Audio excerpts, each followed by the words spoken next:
नमस्कार मित्रांनो, मराठी क्राईम स्टोरीमध्ये आपलं स्वागत आहे. आजची सत्य घटना आहे मध्य प्रदेशच्या मंदसौर जिल्ह्यातील. मंदसौर जिल्ह्यात बनकोट हा व्यक्ती राहत होता. त्याचं एक छोटंसं किराणा दुकान होतं. बनकटलाल यांना 2 मुली व 1 मुलगा असतो. त्यांच्या मोठ्या मुलीचं अगोदरच लग्न झालेलं असते. एक मुलगी शिक्षण घेत असते आणि एक मुलगा MBBAचं शिक्षण घेण्यासाठी इंदूरला राहत असतो. मुलाचे वय 25 वर्ष होते. इंदूरला तो भाड्याने रूम करून राहत होता. त्याच दरम्यान 24 वर्षाची प्रियंका असते.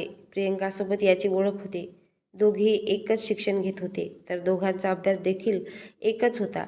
अभ्यासानिमित्त बसणं बोलणं होत होतं आणि दोघांत चांगली मैत्री झाली. प्रियंका नेहमीच पियुषकडे येत असायची आणि पियुष देखील प्रियंकाकडे जात असे. दोघांची घट्ट मैत्री होती.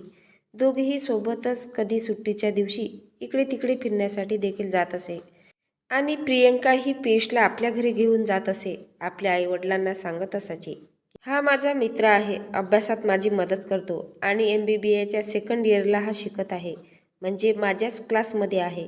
अशा पद्धतीने प्रियंकाचे आईवडील देखील पियुषला चांगल्या प्रकारे ओळखत होते. सर्व काही ठीकठाक सुरू होते. मात्र जरी यांची मैत्री होती तरीही प्रियंका पियुषला फक्त आपला मित्र मानत होती. मित्राच्या पलीकडे ती दुसरं काहीही मानत नव्हती. पण या पियुषच्या मनात प्रियंकाबद्दल एक वेगळीच इच्छा होती, भावना होती. पियुषला वाटत होते प्रियंकाने माझ्यासोबत लग्न केलं पाहिजे आणि त्यामुळे पियुष प्रियंकाला म्हणतो की मी तुझ्यासोबत लग्न करू इच्छितो. प्रियंका म्हणते की अरे आपण तर फक्त मित्र आहोत, मी तसला विचार केलेला नाही. तर हा पियुष म्हणतो की काय हरकत आहे, एवढ्या दिवसापासून आपण मित्र आहे, दोघांमध्ये चांगली जमते आणि लग्न केलं तर काय फरक पडतो. प्रियंका म्हणते ठीक आहे, काही हरकत नाही, मात्र अगोदर आपण शिक्षण घेऊ, त्यानंतर लग्नाचं बघू. यावर पियुष देखील होकार देतो. त्याने तिला आपली पत्नीच मानले होते. मैत्री तर दोघांमध्ये होतीच, त्यामुळे पियुष प्रियंकाला नेहमी फिरायला घेऊन जात असे. प्रियंका ही मित्र समजून त्याच्यासोबत जात असे. मात्र या दरम्यान पियुषला वेगळीच इच्छा निर्माण व्हायची. प्रियंकाला बोलायचा की आपण पुढे तर लग्न करणार आहोत, तर संबंध बनवून घेऊया. मात्र प्रियंका ही स्ट्रिक होती. ती म्हणाली की जेव्हा आपल्या लग्नाचा विचार होईल आपण लग्न करू, त्यानंतर सर्व गोष्टी होतील. आता शिक्षण सुरू आहे तर शिक्षण पूर्ण करू, दोघे सोबत फिरतो हीच खूप मोठी गोष्ट आहे. त्यामुळे पियुषला देखील काही करता येत नव्हतं. म्हणून आता पियुष हा नेहमीच प्रियंकाच्या मागे लग्नाचा तगादा लावू लागला. शेवटी पियुषच्या नेहमीच्याच या तगाद्याला कंटाळून ही प्रियंका म्हणते की ठीक आहे, मात्र लग्नासाठी तुझ्या घरचे तयार होतील का? पियुष म्हणतो की माझ्या घरचे तर लगेचच तयार होतील, मात्र तुझ्या घरचे होतील का? तर प्रियंका बोलते की माझ्या घरचे तुला ओळखतात, माझ्या घरच्यांची काहीही अडचण नाही, अगोदर तुझ्या घरच्यांना विचारून बघ. तर हा पियुष सुट्टीवरती आपल्या घरी जातो. तेव्हा आपल्या आईवडिलांना बोलतो. त्याचे वडील हे किराणा स्टोअर चालवत होते. पियुष यांना सांगतो की मी एका मुलीवरती प्रेम करतो आणि तिच्यासोबत लग्न करू इच्छितो. आता हे सर्व ऐकून वडिलांना खूप मोठा धक्का बसतो. पियुषचे वडील स्ट्रिक असतात. त्याला म्हणतात की हे बघ, तुझं शिक्षण सुरू आहे, तू शिक्षणासाठी तिकडे गेलेला आहे, तर शिक्षणच घे, या भानगडीत पडू नको. जर मुलीच्या संपर्कात आला तर मात्र तुझं शिक्षण देखील अपूर्ण राहील. लग्नाची गोष्ट कशी केली तू? अजून तुझ्या लहान बहिणीचं लग्न बाकी आहे, तिचं लग्न होईल, त्यानंतर तुझं लग्न होईल आणि आम्ही सांगू त्याच मुलीसोबत तुझं लग्न होईल. तू तुझ्या मनाने कोणत्याही मुलीसोबत लग्न करू शकत नाही. त्याचे वडील खूप स्ट्रिक असतात आणि वडिलांना आता संशय येतो की पियुष नक्कीच त्या मुलीच्या जास्त संपर्कात असेल आणि या संशयानुसार त्याचे वडील त्याचा मोबाईल घेतात, चेक करू लागतात. मोबाईलमध्ये पियुषने प्रियंकासोबत अनेक सेल्फी घेतलेल्या होत्या, अनेक त्यांचे फोटोज होते. त्यामुळे त्याचे वडील त्याला खडसावून सांगतात, या मुलीचा संपर्क तोडून टाक, नाहीतर आम्ही तुझा संपर्क तोडून टाकू. अशी धमकी दिल्यानंतर पियुष त्या ठिकाणी शांत बसतो. मात्र पियुषचे वडील तेथे देखील थांबत नाही. पियुषचे वडील त्या मुलीचा मोबाईल नंबर मिळवतात आणि त्या मुलीसोबत कॉन्टॅक्ट करतात आणि मुलीपर्यंत जाऊन पोहोचतात आणि प्रियंकाला सक्तीने सांगतात की माझ्या मुलापासून दूर राहा, माझ्या मुलाच्या संपर्कात तू येऊ नको, तुमचं शिक्षणाचं वय आहे, शिक्षण घ्या, माझ्या मुलाचं लग्न मी तुझ्यासोबत करणार नाही. प्रियंका म्हणते ठीक आहे. आता येथून पुढे पियुष जेव्हा तिकडे जातो, आपल्या कॉलेजकडे जातो, आपल्या रूमवरती जातो आणि प्रियंकाच्या संपर्कात येऊ लागतो. तर प्रियंका आता त्याच्यापासून दुरी बनवू लागते, कारण प्रियंकाला पियुषच्या वडिलांनी धमकी दिलेली होती आणि प्रियंकाला कळून चुकले होते. पियुषचे वडील हे पियुषचं लग्न तिच्यासोबत करणार नाही. त्यामुळे प्रियंका आता पियुषपासून फार खूप दूर राहू लागली होती. आता पियुष प्रियंकाला कॉल करत असे. तिला विचारत असायचा की तू माझ्यापासून दुरी का बनवत आहे. तर ही प्रियंका वडिलांना घाबरलेली होती आणि त्याला म्हणायची की आपण लग्न करू शकत नाही. आता पियुष परेशान होतो आणि तिला शेवटी म्हणतो की ठीक आहे, लग्न नको करू, मात्र आपली मैत्री जशी सुरू आहे तशीच ठेवूयात. प्रियंका म्हणते ठीक आहे, मैत्री आपण ठेवू शकतो.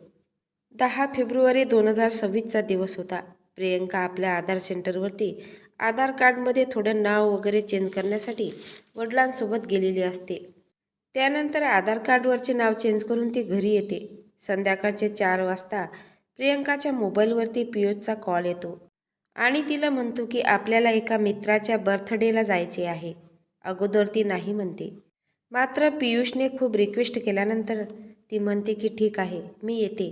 त्यानंतर प्रियंका आपल्या मोठ्या बहिणीला कॉल करून सांगते की मी बर्थडेला चाललेले आहे पियुषसोबत आणि मी जवळपास रात्री 11 वाजेपर्यंत घरी परत येईल. अशा प्रकारे प्रियंका आपल्या घरातून बाहेर पडते आणि पियुषच्या रूमजवळ गेल्यानंतर प्रियंका पियुषला कॉल करते. पियुषला सांगते की मी आलेली आहे, चल आपल्याला बर्थडेला जायचं आहे. पियुष म्हणतो की अजून माझं आवरलेलं नाही, तोपर्यंत तू माझ्या रूमवरती ये, आपण सोबतच आवरू आणि मग निघूया. तोपर्यंत तू माझ्या रूमवरती बस. प्रियंका देखील पियुषच्या रूमवरती जाते, तिथे बसते. मात्र पियुषच्या मनामध्ये प्रियंकाबद्दल खूप काही विचित्र गोष्टी सुरू होत्या. आता पियुष प्रियंकाला म्हणतो तू फक्त 5 मिनिट बस, मी लगेच येतो. प्रियंका रूमवरती बसलेली असते. पियुष बाहेर मार्केटमध्ये जातो आणि मेडिकलमधून 10 शक्तिवर्धक पॉवरच्या गोळ्या घेऊन येतो. त्या गोळ्या खातो आणि इकडे रूमवरती येतो. प्रियंकाला म्हणतो मी तुझ्यावरती खूप प्रेम करतो, मला लग्न करायचं आहे, मात्र तू माझ्यापासून एवढी दूर का जात आहे. आता प्रियंका बोलते अरे तुला सांगितलं ना मी लग्न करू शकत नाही. मात्र हा पियुष तिला रिक्वेस्ट करत असतो, तिच्याजवळ रडत असतो. त्यावेळी प्रियंका म्हणते ठीक आहे, आपण लग्नाचा विचार करूया. त्यानंतर पियुष म्हणतो की मला तुझ्यासोबतच संबंध बनवायचे आहेत. प्रियंका म्हणते की नाही, मी संबंध बनवू शकत नाही. पियुष म्हणतो की तू का बनवू शकत नाही, लग्न करू शकते तर हे का करू शकत नाही. तर प्रियंका म्हणते की माझी तब्येत खराब आहे, मी हे सर्व करू शकत नाही. आता पियुष म्हणतो की जर तुझी तब्येत खराब होती तर तू आधी का सांगितलं नाही, मला सांगितलं पाहिजे होतं. मी आता 10 पॉवरच्या गोळ्या खाल्लेल्या आहेत. प्रियंका म्हणते की मी तुला या गोळ्या खाण्यासाठी सांगितल्या नव्हत्या. त्यानंतर हा पियुष तिचे हात पकडतो, तिचे कपडे काढू लागतो आणि तिच्यासोबत जबरदस्ती करू लागतो. प्रियंका आता ओरडू लागते. प्रियंकाला समजते की याच्या मनात काय चाललेलं आहे. प्रियंका जास्त ओरडू नये म्हणून पियुष तिच्या तोंडावरती बोळा कोंबतो, तिचे हातपाय बांधून टाकतो आणि त्यानंतर तिच्यासोबत त्या गोष्टी करतो, त्याची इच्छा पूर्ण करतो. प्रियंका मात्र झटापट करत असते, स्वतःला सोडवण्याचा प्रयत्न करते आणि या झटापटीत रागाच्या भरात पियुष तिचा गळा दाबतो, प्रियंकाची हत्या करतो आणि पियुष थोडा बाहेर जातो. एक बिअरची बॉटल आणून पितो आणि आतमध्ये येऊन पुन्हा त्या मृतदेहासोबत त्या गोष्टी करतो, संबंध बनवतो. जेव्हा तो भानावरती येतो तेव्हा एक चिठ्ठी लिहितो. त्यावरती तो लिहितो की माझ्याकडून खूप मोठी चूक झालेली आहे, मी गुन्हेगार आहे, मला खूप मोठी शिक्षा मिळाली पाहिजे. त्यानंतर तो आपला मोबाईल रूमवरती ठेवतो आणि प्रियंकाचा मोबाईल त्याच्याकडे घेतो आणि रूमला बाहेरून लॉक करतो आणि बाहेर पडतो. बस पकडल्यानंतर ट्रेन पकडतो. इकडे प्रियंकाच्या घरचे प्रियंकाची वाट बघत होते, प्रियंका घरी का आली नाही. आता अखेर दुसऱ्या दिवशी प्रियंकाचे वडील पोलीस स्टेशनला जातात. पोलिसांना सांगतात की आमची मुलगी प्रियंका गायब झालेली आहे, ती पियुषकडे गेली होती. आता पोलीस या घटनेला गांभीर्याने घेतात. पोलिसांची चौकशी सुरू होते. MBAच्या मुलांचा एक ग्रुप असतो, त्या ग्रुपमध्ये पियुष देखील सामील होता आणि प्रियंका देखील सामील होती. तर या पियुषने काय केले होते, प्रियंकासोबत बनवलेले काही व्हिडिओज होते, अश्लील व्हिडिओ त्या ग्रुपवरती टाकलेले होते. जवळपास 9-10 व्हिडिओ ग्रुपवरती टाकलेले होते. जेव्हा पोलिसांना ही गोष्ट कळते तेव्हा पोलिसांना समजते की यामध्ये नक्कीच या पियुषचा हात आहे. यानंतर पोलीस पियुषच्या रूमवरती देखील जाऊन पोहोचतात.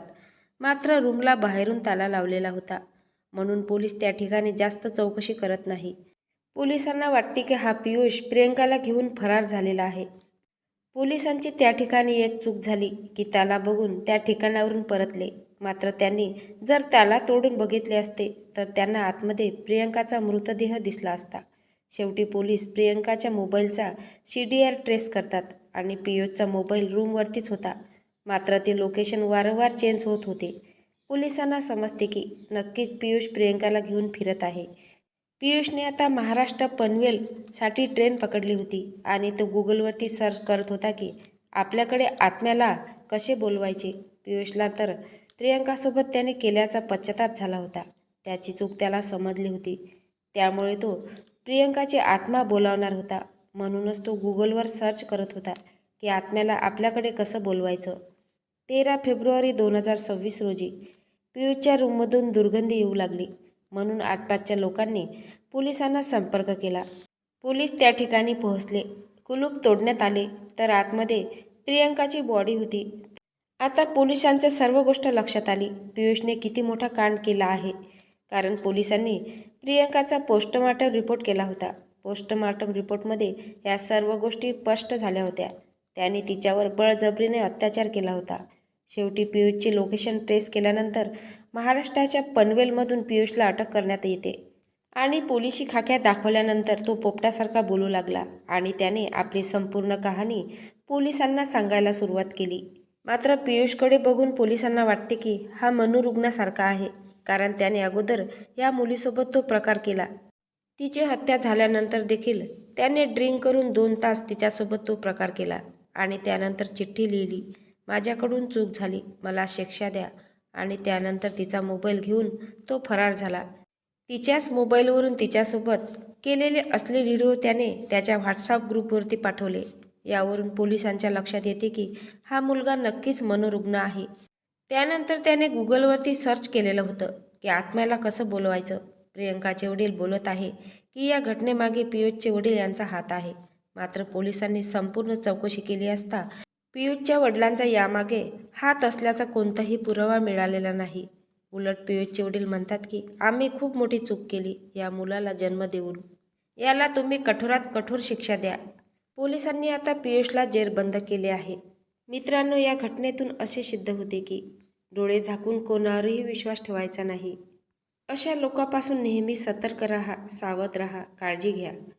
या घटनेबद्दल तुम्हाला काय वाटते नक्की कमेंट बॉक्समध्ये सांगा. नवीन असाल तर चॅनलला सबस्क्राईब करा, लाईक करा. भेटूया पुढल्या व्हिडिओत. जय महाराष्ट्र.